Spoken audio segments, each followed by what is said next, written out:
So we're talking about tens of thousands of dollars for a single site alone, just in order to reopen at 25%. Yes.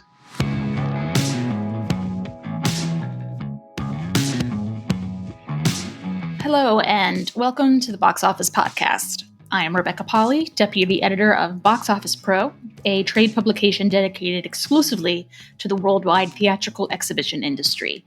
I am joined today by Boxoffice Pro's editorial director, Daniel Loren, and our box office analyst, Jesse Rifkin. We have a couple of subjects that we're going to talk about today. As always, how last weekend's box office shaped up, including an exclusive interview with the team behind a new theatrical release that's taken an interesting approach to marketing during the pandemic. And of course, the big news and our main topic for this week, movie theaters being allowed to open in the state of New York. For once, Daniel, we don't have a huge shift on the release date calendar to talk about, which feels strangely good. Yeah, right. It's a bit weird, sort of like starting a new week without any major changes to update on the release calendar. A welcome change. I appreciate it. And that's not the only bit of good news, Rebecca, because movie theaters in the state of New York, excluding New York City, are allowed to reopen finally. Can you tell us a little bit about that latest development we have in the ongoing struggle to get cinemas back open? The latest development is probably that it's not as big as a development as it looks if you're just reading the headlines. You see the headline and it says, movie theaters can open in New York starting this Friday, October 23rd. As you know, that's only theaters in New York State outside of the New York City area, which is, of course, the market that is hugely influential and important to this industry. And it's the one that everyone was waiting on to open. It will not this Friday. Elsewhere in New York, you're going to be able to open at 25% capacity with no more people than 50 in an auditorium. You know, the typical safety procedures that theaters have already established in terms of social distancing and all that sort of thing. And as in the case with California, the ongoing status of whether movie theaters are going to be allowed to remain open in New York State depends on the COVID numbers. You can open as long as your percentage for, I believe it's positive COVID cases is under 2%. It has to be under 2% over a 2-week period. And you can't have any cluster zones within your counties. As long as that's the case, you can reopen. And indeed, AMC has announced that they are reopening a few of their theaters in New York State, which is good news. You know, it's it's something. I certainly wish we had some sort of visibility on New York City. At this point, we don't, but it's something that we'll be keeping an eye on. That's still, you know, we're waiting on it. We're still going to be waiting on it. Seattle over this past weekend, AMC and Cinemark theaters opened in Seattle. We had a big movie-going resurgence in that city, and at this point, we're still waiting on New York to be able to screen some of these new films that are coming out. New York City, rather. And talking about New York reopening, we have the president of NATO of New York and the chief operating officer of Bowtie Cinemas, Joe Masher, joining us on the podcast today to go into more detail on what exactly is happening in the New York market. But before we get to our guest, wanted to bring in our colleague Jesse Rifkin to speak about the box office and some of the new titles that moviegoers are seeing on the market. Thanks. And great to be here on the podcast on episode 33. I've heard the previous 32 episodes and glad to finally join you guys. So it's not just my mom listening to these things. That's good to know. Your Jesse. mom listens to the podcast? Mine doesn't. She's very kind. She's very kind. I don't call her enough. Now you're making me feel guilty.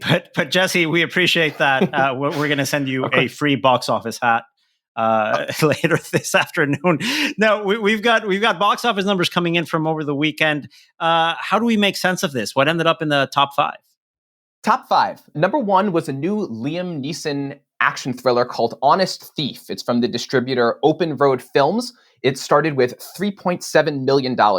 Now, for comparison, the other main action thriller with a big star that's come out since the pandemic has been Russell Crowe's film Unhinged. In August, that made $4.0 million. So just slightly more, but in the same general range. In second place was last weekend's leader, The War with Grandpa, the Robert De Niro comedy from 101 Studios, finished in the runner-up slot with 2.5 million. That was down 31% from the previous frame, which is in keeping with previous sophomore frames for De Niro comedies, including minus 32% for Las Vegas and minus 34% for The Intern. And taking the bronze medal was Tenet from Warner Brothers, the film that we've been talking about every episode since it came out. In third place, made $1.6 million. That's down minus 24%. In fourth and fifth place were a pair of Walt Disney re-releases from the 1990s, bringing it back for the Halloween coming up. The Nightmare Before Christmas, Tim Burton's stop-motion animated classic, was re-released to theaters, took fourth place with 1.3 million. And then in fifth place was Hocus Pocus, which came in just a little under $1 million with about 750,000 in fifth place. Both were in heavy VHS rotation in my household when I was a kid. Like heavy VHS rotation. I think we wore those out. Yeah, two beloved titles, as you note, Rebecca. I think they're big on a generation of moviegoers that grew up in the 90s that maybe have young kids going to the cinema today, or folks like ourselves who just really like those movies that were on a heavy VHS rotation and that we can get to see on the big screen. And coming number 6, Jesse, we were able to have an interview with a filmmaker and some of the folks distributing this title, Two Hearts. Can you tell us a little bit about the performance and the interview that you wrote up for our website? Sure. That film came in 6th place. It's a new movie from Freestyle Releasing. It's a faith-based romantic drama following two seemingly unrelated storylines. One following a businessman who falls in love with a flight attendant on a flight that he takes back in the 1960s, or maybe 1970s. The other following two college students who fall in love in the 2000s. These two couples seem unrelated, but over the course of the film, their stories slowly intertwine in an interesting way. This film was following in the footsteps of the Broken Hearts Gallery, Sony's other romantic film that came out in August and was also one of the first major studio films to come out after the pandemic. That film opened with 1.1 million in August. This one opened a bit below that, actually at about half of that, at about 522,000 this weekend. And sharing some of those insights from Jesse's interview, we have Chris Charalambous, the head of acquisitions of Freestyle, sharing his own experience in acquiring a title and trying to find the right release date during a pandemic. We had to shift the date twice. And we were initially thinking we had to do it 2 times, and it was obviously the reality of COVID. Number one, what was open the second time when we decided to move the final and third time into our date, August 16th, this Friday, it was a concern that theaters were going to still not be open or not have enough of a runway for us to feel comfortable. So that was the primary issue, quite honestly. It was a complete different playbook, Dan. It was completely different than a traditional thinking about threading the needle through other releases and competitive titles out in the marketplace. It was about trying to work along the lines of something that is unworkable, something that you cannot legislate, a pandemic.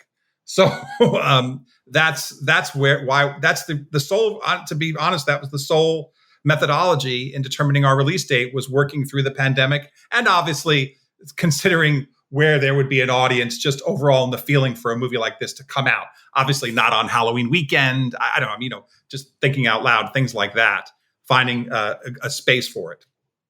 And, once they were able to find the space on that calendar, came the challenge of how exactly do you market a film during a pandemic? We've spoken about the challenges of a major studio title like Warner Brothers' Tenet, finding some of that mind share among a general audience.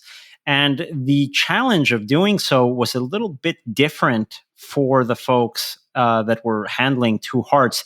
Jesse, you were able in your interview to come up with some interesting figures in the sort of social engagement this title had accomplished online. How many, what was it, Twitter, YouTube, how many YouTube trailer views had it picked up? As of the moment we were recording the podcast, it was at 38.7 million. By the time you're listening to this episode, it might have crossed 40 million. It's crazy that they were able to get so much traction for a trailer for the film. And we have here Loren Schwartz, who worked with the producers in getting the right marketing strategy for the title. Well, I mean, to start off with, we knew that we had to tell the story of this movie. First and foremost, that's the one thing that gets people to go into a theater is you have to make it. You have to tell a story via trailer, via all the materials you have, publicity, a story that they want to hear, they want to see based on a true story. So we started with that. We were then thrown the pandemic, so it felt like we were threading two different needles. The first needle was how do you market the movie in and of itself to a young audience and to a faith audience, to older females. And with the pandemic, we realized that threading that needle was about establishing who is going to theaters. We moved the movie 2 times in order to kind of keep backing our way into hopefully what would be a more open season or more people going into theaters.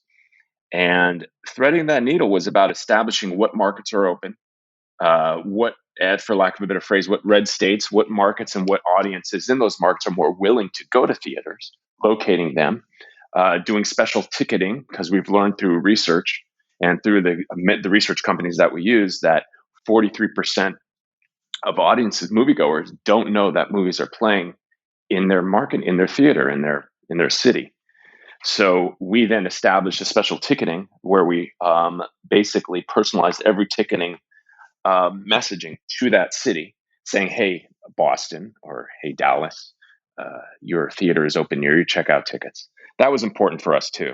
So there was a lot of learning moving ahead and trying to get this movie out and trying to find out where the audience is more apt to go see the movie. It was definitely a challenge. We have a really champion team that we use, a targeting programmatic team, and we knew that we were going after. And this is what we do in Screen Gems and the other movies that I worked on. Is we went after young females and we went after older females, romance fans, inspirational drama fans, faith fans, and we've catered the messaging in the trailer to be attractive to them. And through different testing and understanding how we needed to message and how to construct the trailer properly, we came across something that we knew tested very well, and also that those audiences or those targets or those buckets, as we like to call them, would be receptive to it. And we just aimed at them. We just pushed. We were like, I call it sniper mode. We were very much sniper mode towards those audience men, as much as they will come to this theater because women are the driving force when it comes to a date night. But we really wanted to make it that females were our audience, and we didn't have a lot of money in media. And we knew that we really needed to focus our buy, and we focused it on young females because of the Jacob factor, and older females because of the story, the inspiration, the hope, the connection of the movie, and that's something that they would be receptive to, and it worked, I guess, obviously. I find that really interesting, and it's something that makes sense given the nature of the film, the content of the film, and certainly the world that we're existing in now, where you can't market to maybe a huge wide audience that you might want to get, and moreover, you don't really necessarily want to market it to everybody. You want to market it to more specific groups, not just geographically, but in terms of the audience that you're going to reach out to. Jesse, what was your take on that? That's right. The film actually had a 76% female audience on its opening weekend, and while the film earned a B cinema score overall, it earned a much higher A cinema score among women aged 18 to 24. Wow, that's really the prime demo, and it really goes to show, is I think your interview does in portraying how the importance of a diverse film calendar with films that can really hit all different demographics and appeal to a number of different people can work successfully in the market. Now, you have some re-releases in the market over the weekend. You had a couple of action titles, and you have a title like this also complementing that whole picture for the trip back to the movies. Jesse, thank you so much for joining us again. We appreciate it. Looking forward to getting you back on in the coming weeks to speak more box office. And moving on to the feature segment of the podcast, we have the interview with our colleague from NATO of New York and the COO of Bowtie Cinemas, Joe Masher, to speak to us more about that New York reopening. Joe, thanks again for joining us. A lot to talk about, obviously, with finally the big news that the state of New York will be allowing cinemas to open, although there's still a bit of a haze around what exactly these rules mean. Could you go over basically what you guys got from the state and your own analysis of what that means and how attainable it is for cinemas to adapt to those standards? Sure. Many months ago, NATO of New York State, of which I am the current president, gave the state of New York a set of guidelines. This is before the Cinema Safe protocols were put out. Basically, they were the guidelines that we employed in Connecticut at Bowtie Cinemas, and some of our other members who had theaters in other states employed as well. We then gave the governor's office Cinema Safe, the national NATO set of protocols, as soon as they were issued, and hadn't heard anything for a while. Last Friday, this past Friday, late in the afternoon, we had a call, we being myself, John Fithian from NATO, and Bob Sunshine, also from NATO of New York State, our executive director, had a call with several of the governor's key people.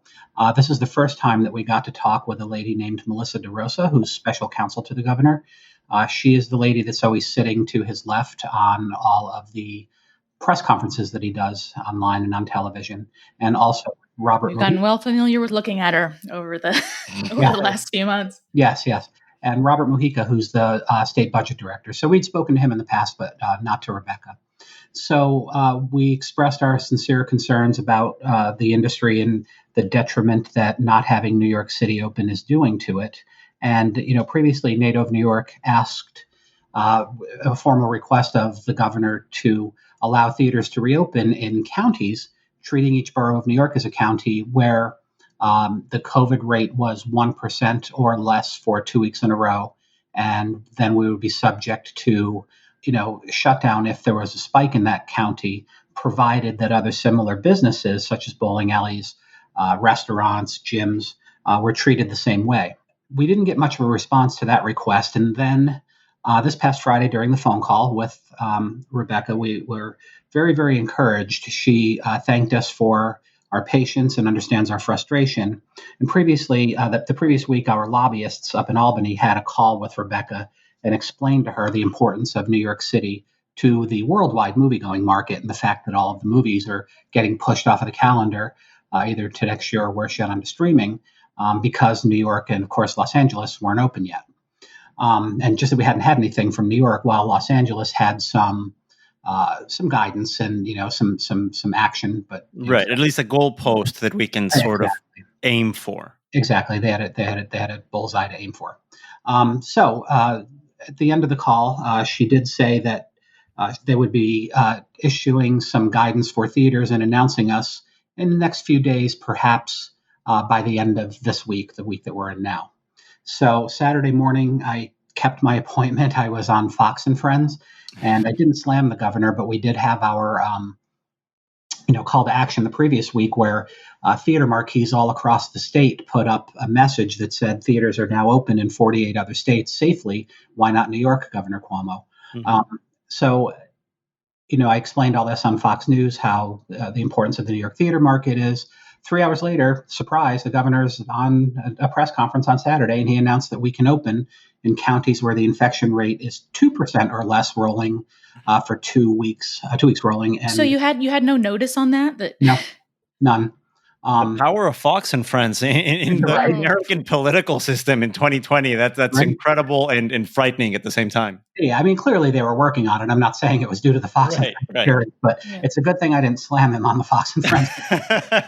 Closing the loop on the question that you asked me 5 minutes ago, the guidelines. So, leading up to this, Rebecca had said that they reviewed our Cinema Safe protocols and they'd be issuing guidelines. And when they did, we shouldn't be surprised. She didn't think there was going to be anything in there that was surprising. So, we did ask in our request that theaters have a 50% capacity. They went to 25% with a maximum of 50 per auditorium. They want, 6 feet, obviously, distance and barriers and et cetera, et cetera. All the basic Cinema Safe stuff, except when we get to air filtration. So they want to ensure that the HVAC system meets the highest rated filtration compatible with the currently installed filter rack and air handling system at a minimum of a MERV 13 rated filter. They also put HEPA in there in the guidance again, which we told them just won't work. It's too dense and it'll, break the system. Mm-hmm. They want a technician or an ASHRAE certified professional, that's the Association of HVAC people, or a certified retro commissioning professional, or a New York State licensed professional engineer to certify that the theater has MERV 13 filters. For movie theaters with central air systems that can't handle those requirements, they basically want a filter, the highest level MERV 13 or greater, which obviously we can't work at, but they want us to install the infrared systems that kill the virus up in the air handling system itself. So the retro commissioning of these systems is quite costly. Those systems of infrared lighting are about $2,500 per unit. Wow. And as you're aware, most theaters have multiple HVAC units, one per auditorium, maybe one or two for the lobby, another one for the projection room. So there are quite a few. So we're talking about tens of thousands of dollars for a single site alone, just in order to reopen at 25%. Yes. Yeah. Wow. Yep. And this isn't something that can come together, I mean, in a matter of days, a right? few days. Before Friday. And what's the sort of, how could you even get these HVAC, or at least the MERV 13 filtration? Are those easy to get, to attain, or is it a situation that things are in back order, kind of like getting a bag of rice here in New York City? Yeah, well, Daniel, it's a nightmare. It's like trying to get toilet paper or paper towels. They're on 90-day back order right now. Wow. They're MERV 13 or greater rated filter. So, the obvious choice is then to try to get the infrared system in as quickly as possible with a lesser rated filter. But, you can't really get those in so quickly either. I don't know what the back order is on those. I haven't really checked yet. We're regrouping today, later this afternoon, with our lobbyists and NATO people, and we have our circuits all calling their air handling companies and asking, what the lead time is on filters, which we know is 90 days. I mean, that much we have so far, and the lead time on these infrared systems.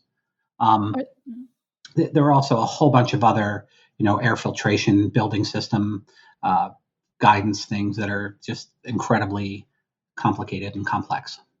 Are there still conversations happening with the governor's office right now, where you can get back in touch with them and say, like, hey, this isn't quite feasible for us. Can we talk about this? Or is it, these are the rules, deal with it? Yeah, our lobbyists are doing that now, and hopefully they're going to get some answers for us and some at least either another conference with us. But we're regrouping with our lobbyists at 3:30 this afternoon. Wow. Now, a big part of this, of course, and what we've discussed, is difficult enough to get theaters open in Syracuse or upstate New York.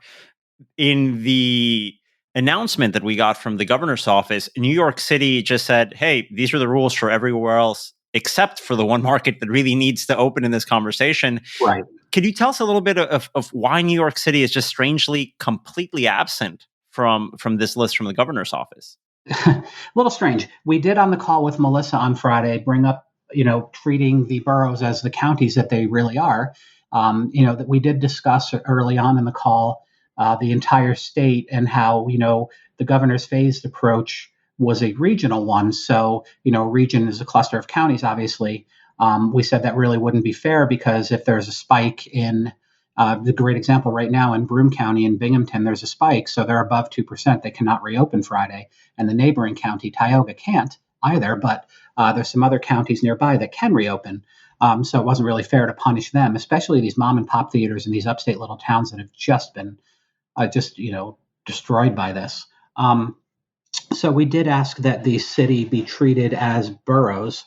The boroughs be treated as counties. And Rebecca's response was, yes, that is possible. We are, considering that, but we also have to deal with the mayor. So I don't know what that means.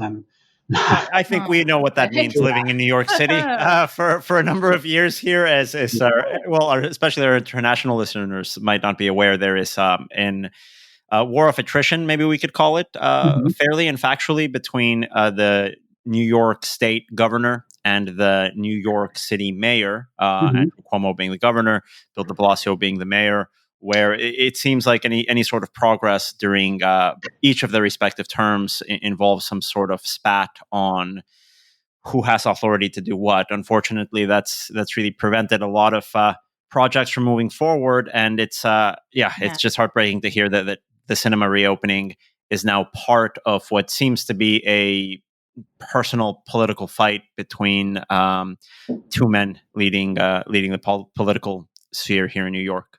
Yeah, and the even more disappointing thing is, while I haven't checked the numbers today, as of Saturday when the governor made the announcement, and yesterday, 3 of the boroughs meet the criteria of being 2% or less for a rolling 2-week period, and those are Manhattan, the Bronx, and Staten Island. So theoretically, Manhattan could reopen, and Bronx and Staten Island. I don't understand why. That's going to be another focus of our 3:30 call. The first thing, obviously, is to straighten out the air handling so we can get our theaters open for Friday. The other is obviously getting Manhattan open as soon as possible. That is the big prize, and we can't let that go. I mean, we're going to keep fighting and keep banging on his door until we get answers and until we get where we need to be. We were told earlier last week that the governor was not happy with our grassroots campaign plan to smear him on marquees, which really that wasn't. It was just a question. It wasn't necessarily a smear. Yeah, it's a legitimate question when you bring things up like restraint of trade, for example. I think that's another question we have to ask. But without bringing those words up, just simply saying, hey, how come this isn't on your priority list while other things that you might personally enjoy are? Yeah. I mean, part of me understands. I mean, in Brooklyn, obviously, in some neighborhoods, we're seeing some pretty big spikes. And like you said, we're not at the percentage that we would need to be to open. Right. If theaters opened in Manhattan, people from Brooklyn would go into Manhattan to go to the movies. At the same time, people from Brooklyn are going into Manhattan to go to museums and to restaurants and all this other stuff. So you can't close down borders between the boroughs. People from the boroughs are coming to our theaters, our Bowtie locations in New Jersey and also in Connecticut. Over half of our business is from New York City and Westchester County. Wow. No, and I think it's understandable as we're approaching, what is it, the 7th, 8th month of theaters in New York State closed by a government edict. And I think it's largely disappointing that there's been very little visibility until now. And when it's given, of course, it's 1, inconsistent, 2, incomplete, and 3, impossible for smaller exhibitors that need our help the most in this recovery effort. Yeah, we're in touch with a lot of them. We have a lot of members in small towns in upstate New York, and one of our best members, and I hope she listens to this because she really deserves a lot of credit for lobbying and helping us in Western New York. A lady named Lynn Kinsella. She runs the Aurora Theater in East Aurora, New York, which is a suburb of Buffalo. And if you ever go there, the town is exactly like It's a Wonderful Life. It is beautifully preserved. It is the home of Fisher-Price toys. So the whole town is like you're like a Fisher-Price toy, exhibit or something. It's amazing. And this single screen theater was built by Mr. Price of the Fisher-Price dynasty back in the 1920s. It seats 700 people. And Lynn's been the operator for the past several years, and she has a big decision to make. Her lease is up on December 1st. So can she open and make a go of it? Can she? Should she just give it up? But the town really rallied behind her, and all summer long they did safe outdoor activities to fundraise for the theater. So they did outside yoga classes that had donations. They did outside events and small scale concerts for the theater. All the neighboring stores just put collection canisters up to save the theater. She also has a popcorn shop in the lobby that helped as well. She was able to keep that running, so she was able to pay a few employees and keep the building in good shape. But not opening has been detrimental to her. In a neighboring town about 15 miles away, in Warsaw, New York, we have another exhibitor. He has 2 theaters. He has the cinema downtown Warsaw, the Spotlight Theater, and he has another one in Hornell, New York, he and his wife. And they're just struggling. They've got 2 locations, and they just can't operate. And they're really the hubs of these towns. These towns all have nice little mom and pop restaurants and shops and everything. And if the theaters go out, not that the restaurants and shops are having an easy time of it either, but they all coexist and are codependent on each other. So if the theater goes out, it spells doom and gloom for the rest of the town. Just look at a town with no theaters in it. It's not as vibrant as, one of these little towns that has one. So, they've been very, very good. Lynn and the operators, the the Traitline family, the operators of the other two theaters I've mentioned, have been very vocal and helped us a lot in lobbying the government out in Western New York. What are you hearing from art house cinemas in New York? I know there was a survey going around a few weeks back, I guess, from a lot of the operators, within New York City, being like, "What's going on here, guys?" Yeah, I mean, New York City has lost most of its art houses. I mean, you lost the Landmark Sunshine. Landmark tried to replace it on the west side. That's gone. Lincoln Plaza is gone, although I hear somebody's going to reopen it. I don't know who. There's also a rumor that the East 86th Street Theater, the four-screen theater on 86th Street, just off of 3rd Avenue, is going to reopen with another operator. But I mean, there are other, art houses that have been around for a long time that are struggling. I mean, look at Cinema Village trying to get reopened, and certainly the Quad Cinema, which is now under Landmark's control. But these are longtime art houses, and the ones that will survive, I think the best are the ones that are the nonprofits, like the Film Forum and Anthology Film Archives, places like that. But the individually owned ones are certainly going to have a tough time with it because, frankly, the art product is getting few and far between. The exclusive theatrical art product, most of it is now, smaller distributors are either just putting things on day and date or giving you like a 1-week window. It's been really tough. Looking at all of these things and how this entire fight to get New York reopened has developed, how much have you learned from the experience of other states? And crucially, is going the legal route with a lawsuit something effective or something to even consider down the line for the state of New York and especially New York City? Our experience has been good in Connecticut. I'm talking just about my chain. I mean, Bowtie, we were able to open early in June, and that's when movies were still scheduled in July. So we did open, figuring we'd play 2 weeks of library titles. And in those 2 weeks, just all hell broke loose with the film calendar, and we had to shut right back down and refurlough everybody. And we lost quite a bit of money in those 2 weeks. In New Jersey, the governor there basically said, Governor Murphy said theaters were the worst things in the world and opened everything else except theaters, kind of just like New York did. And NATO of New Jersey decided to file a suit in federal court. And the big three chains were on that, as well as Bowtie and 2 other independent operators in Jersey. We lost in federal court. The judge said all of your arguments against your constitution for your constitutional rights are valid, and the law is on your side, but I just can't rule against a governor in the time of pandemic. So that was the response we got there. So in New York, to be very honest, we've considered filing suit many times, but we're discouraged by some other big operators and also their parent companies of studios that didn't want us to, upset the apple cart. I mean, everybody felt that suing Governor Cuomo would not be productive in our efforts to get theaters open. And honestly, I don't know if it would have helped or, given our experience in New Jersey, we figured we would have just lost because the precedent was set. Yeah, it's one of those things that you have to balance the strategy with our frustration while this happens, right? It's the most important thing here is to act as strategically as possible and hopefully put our emotions aside of this very fraught thing, even though many livelihoods, many careers in this industry are at stake in this delay. Yeah, I mean, just in movie theater exhibition alone, over 10,000 employees from New York State have been out of work. I don't know how many are going to be coming back. It's not a great number because the boroughs aren't open. And there are also, I think, 12 other counties that have rates above 2% that aren't going to open upstate just yet.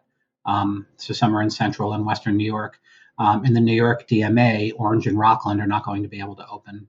The rest of the counties are, farther upstate and further west. But the whole Albany area and north will be just fine. And I think west out to Syracuse, all that is all good. But going down south from Syracuse, Cortland County, Broome County, Tioga County, all those are still not able to open because their COVID rates are above 2%. But Manhattan isn't, once again. The only question I have is the big one and the tough one to answer. What does this mean? What does this not mean? And when is New York City gonna reopen? Joe, if you want to take a shot at whatever you can offer us. What's there. in that crystal ball, Joe?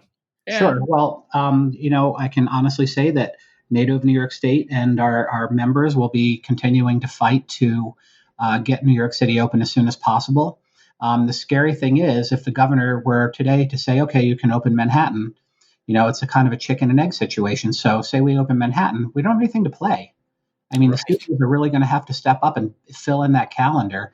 Hopefully Wonder Woman will stay on the Christmas date, but I understand the economics of it, and it's a big movie, and Warner Brothers already took a big risk with Tenet, and I don't know that they're going to be willing to be the only big player out there at Christmas time. They've been very, very good to us, and we're hoping that we can get open for them in time for Wonder Woman, but. With Regal being closed, and let's say Wonder Woman stays on the calendar. Let's say that that's it. So what happens in January, February, March if there's no big movie slate set? Our theater's going to be able to survive and stay open, particularly in New York City. I mean, with the rent so high, what are they going to do? Rent and pay and everything in New York is just super expensive to operate, and even outside of New York, it's just crazy. So theaters everywhere are going to have a big struggle to. In the next few months to play the chicken and egg game with the studios. That's a great point. I hadn't even thought of that, but you're absolutely right. If the quote-unquote big problem we're facing, which is New York City closed, is solved tomorrow magically, New York City is magically opened, that actually might be worse because you're going to have these theaters that have to wait God knows how long for the studios to actually commit to something in this industry. Yeah. Either the studios commit to a slate or the exhibitors commit to being open. Both of those options would be met with a lot of uncertainty. So somebody's going to have to stick. And those are the conversations going on with the studios right now. Once New York and LA are permitted to open, the studios are really going to have to step up and backfill that calendar. We get Christmas and Wonder Woman and hope to God that stays on. But really the scary thing is let's make sure January and February are packed with big titles so that we can get our industry back on track and get it where it should be again. And I'll say that, I've mentioned before that our audiences are coming from New York into Connecticut and New Jersey. I've spent a lot of time at our theater in Stamford, Connecticut, and talking to people, and not one person has felt unsafe. Obviously, you guys know there have been no cases of COVID transmission worldwide, not just even in the US, but worldwide, attributed to a movie theater. Yet movie theaters are always the first ones, once an outbreak happens, shut down the theaters. We didn't cause it. That's what's going on in Canada right now, both in Toronto and Quebec, but in Toronto and Montreal. I just hope that, the studios fill in that calendar and, people continue to enjoy coming to the movies. They have been feeling very safe. It's been, decent seeing people back, but honestly, we have 2 theaters open in Connecticut and basically to serve New York because they're closed. And of course our Connecticut audience as well. But we have 8 locations in Connecticut, and the rest haven't opened yet because we just don't have any titles to play, anything major. Well, Joe, thanks again so much, not only for joining us, but also for your fight in leading this effort alongside with your colleagues over at NATO of New York, a fight that really has global consequences and global ripple effects. I know it hasn't been a very easy number of months for anyone in this industry, but again, our deep appreciation to everyone at NATO of New York in this effort. Thank you very much, and thank you for having me today. Thanks again to our guests, Jesse Rifkin and Joe Masher, for joining us on the podcast today. The Box Office podcast is produced by Caitlin and recordeditpodcast.com. Tune in next week, where we will once again delve into the world of theatrical exhibition and the latest headlines for the movie theater industry. On behalf of Rebecca and myself, thanks again for joining.